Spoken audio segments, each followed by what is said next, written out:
The recent Supreme Court rulings on marriage have opened up questions from all angles. What will this mean for states' rights, religious liberty, or other non-traditional relationships such as, I don't know, polygamy? Here to discuss this today is Princeton University professor Robbie George, and author of What is Marriage, Man and Woman? A Defense. Wow, Robbie, I don't know. This is controversial material. You're just trying to bring us back to the last several thousand years of world history, aren't you? It's a radical position, isn't it, Stu? It really is. So tell me about what the idea that marriage is the union of a man and a woman. Yeah.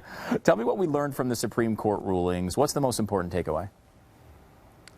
Well, it's pretty ominous. Justice Kennedy, writing for a bare majority, it was 5-4, this was as close a decision as you can get, not only invalidated, struck down the Federal Defense of Marriage Act, depriving the federal government of its authority to define marriage for purposes of federal law. And remember, the act did not impose anything on the states. It respected the right of the state of Massachusetts or the state of Vermont or any state to redefine marriage if that's what the people of that state want to do. All it did was to ensure that for federal purposes, the historic understanding of marriage as the conjugal union of husband and wife would be respected in federal law. But the court struck that down for no very good reason that Justice Kennedy could cite. And worse than that, Justice Kennedy, in his opinion for the majority, not only failed to engage the arguments that were put forward by defenders of the Defense of Marriage Act for its constitutional validity, but insinuated, and went really even farther than insinuating, that anyone opposed to the redefinition of marriage had ill motives, had malign motives, was out to harm people, was motivated by animus, tried to demean people, tried to humiliate people. In other words, he depicted people who believe in marriage as the institution that brings man and woman together as husband and wife, to be father and mother to any children born of that union, giving those children the inestimable blessing of being brought up in the bond uniting the mother and father whose union brought them into being, depicting them as bigots, as haters. In Justice Scalia's scathing dissent, he characterized Justice Kennedy's position as accusing his fellow citizens of being enemies of humanity. And that really is ominous. It's ominous for religious liberty, for those who continue to believe in conscience, often as a matter of their religious faith, that marriage is the union of husband and wife. It's certainly a looming catastrophe for the authority of states to continue to define marriage as the union of husband and wife. And it's a grave offense against democracy. Judges simply have no business making up constitutional guarantees or provisions. Yeah. Their job is to interpret the Constitution faithfully, and there's just nothing, Stu, in the text or logic or structure of original understanding of the Constitution to support this decision. It's just another case of judges imposing their own personal philosophies in the name of defending the Constitution, an anti-constitutional act. Yeah, I've kind of given up on this idea that these guys are out there trying to come up with this, trying to analyze the Constitution for what it means. I mean, you cite a great part of this ruling that people have not talked about. I mean, the language in there, Kennedy insists, has been motivated by a bare desire to harm, to disparage, and to injure. Its sole purpose, in effect, is to impose inequality and to deny equal dignity and to humiliate. I mean, was Bill Clinton out there to do that when he signed this law? Or the vast majority of Democrats and Republicans who voted for the law? Really, Justice Kennedy's defamation of his fellow citizens is disgraceful.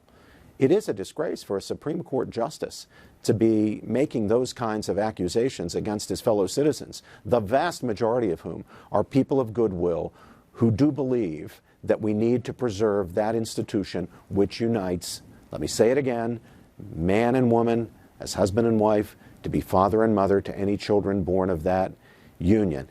To believe in that certainly doesn't make you a hater, certainly doesn't make you a bigot. But Justice Kennedy has now tarred his fellow citizens with that brush, and now we'll have to see what that means for religious liberty, because think of how we treat racists in this country.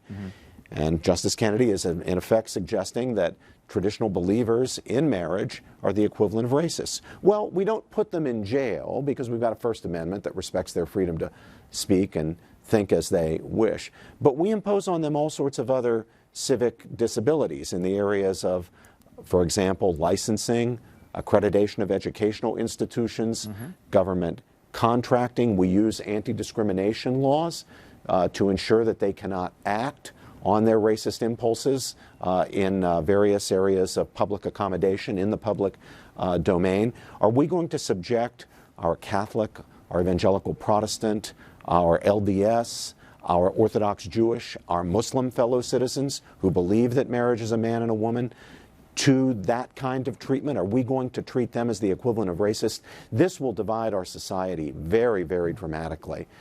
Justice Kennedy really should have given some thought to this before he handed down this ruling. In fact, Justice Scalia said that this court will get away with whatever it can, that the only thing that will stop this court from continuing to impose on the American people its own dictates with no constitutional basis is the justices' sense of what they can get away with. Yeah. This is a Supreme Court justice talking. So we need to signal to our Supreme Court by the electoral process, by who we elect, especially as the next President of the United States, we need to signal to the Supreme Court that we are not going to let them get away with this. We need to think back to President Lincoln and his response to the Dred Scott decision, the pro-slavery decision that really triggered the Civil War.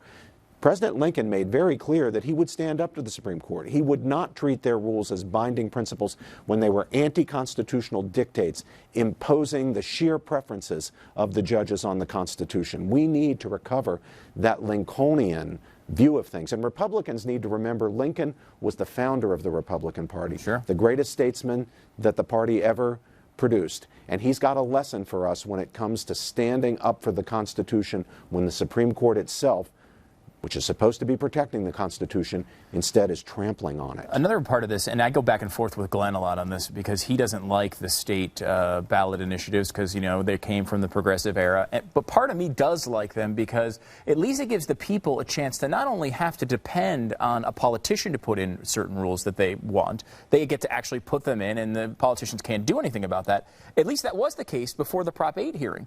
Now it seems like a state, a liberal state that has a conservative law or a conservative state that has a liberal law, if someone challenges that, the state can just say, well, we're not going to defend it, and anything can be overturned on that basis. Isn't that what we're learning from Prop 8? Stu, you're absolutely right. You're talking about the Prop 8 decision now, which the Supreme Court also handed down. And in that case, the court decided that, that the Protect Marriage organization that successfully ran the ballot initiative lacked the standing to defend it in court. This, in effect, gives the political class, the ruling class, a veto over the people. The very purpose of the initiative and referendum process is to give the people a check on their rulers. It's to ensure that we really are a self-governing people and not ruled by some political class.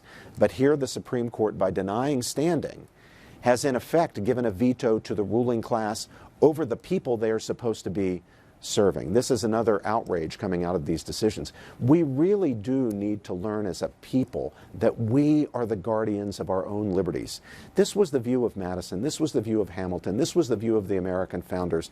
They bequeathed us a wonderful Constitution, but it's not a machine that will go of itself. It requires the vigilance of the American people. You probably are familiar with that wonderful quotation from Jefferson that vigilance is the price. If you want liberty, eternal vigilance is the price of that liberty. We need to recover that idea. We need to become the guardians of our liberty. If we could quickly, before we run out of time here, talk about abortion as well. What's going on in Texas? They're trying to ban abortions at 20 weeks. You know, we have Wendy Davis, who's his hero to the left. I mean, you look at the states, there's 12 states that already have a ban at 20 weeks. This is not some new proposal. And Texas itself, I believe, has it banned at, I think, third trimester anyway. So it's only moving it up a few weeks. I don't understand how people can come to this conclusion and look at, like, here are babies that could be born, many of them, and survive. And we are seen as the hateful side of this argument for saying, let these babies live. You have 20 weeks to figure this out. If you can't get it figured out by 20 weeks, I'm sorry, we're going to limit your right to choose. Yet the conservative side of that argument is somehow hateful. How do we explain this to people? Well, it's ridiculous. The extremism of the Texas Democrats on this is really almost bizarre when you think of what they are promoting, the killing of babies after 20 weeks development, when anybody ought to be able to see that we're dealing with a human being. Now, as a matter of fact, of course, you've got a human being from the very beginning. Right. But that requires some knowledge of science to understand that. Now, anybody should be able to get it, but there it is. Yeah. When it comes to 20-week babies, we can actually visually see that we're dealing here with a human being. The Texas Democrats, I fear, are simply reflecting the radicalism of the National Democratic Party. A radicalism that makes me fear that we might see as the next ticket in 2016 a Wendy Davis, Kermit Gosnell ticket. This extremism on abortion, I'm obviously joking there, but the extremism on abortion makes that joke a joke with a little sting in the tail. After all, what did Gosnell do? He just killed the babies outside the womb, the very same babies that he could have killed inside the womb. A baby's status as a human being with fundamental dignity and equal worth, a precious member of the human family, does not depend on its location. It does not depend on whether that child is inside or outside. We really need to fight back here. We need to defend babies, because that's this principle of the equal dignity of all members of the human family, irrespective certainly of race or sex or ethnicity, but equally irrespective of age or size or stage of development. That's the very foundational principle of our civilization and of our polity. Robbie George from Princeton, thank you so much for coming on the program. Thank you, Stu. Thanks. You know, My pleasure. It's true. I mean, the difference with Gosnell, between him being in jail and, you know, with a sweet car and a hot wife at a big mansion, is a couple of inches and maybe a few minutes. I mean, it's such an absurd idea.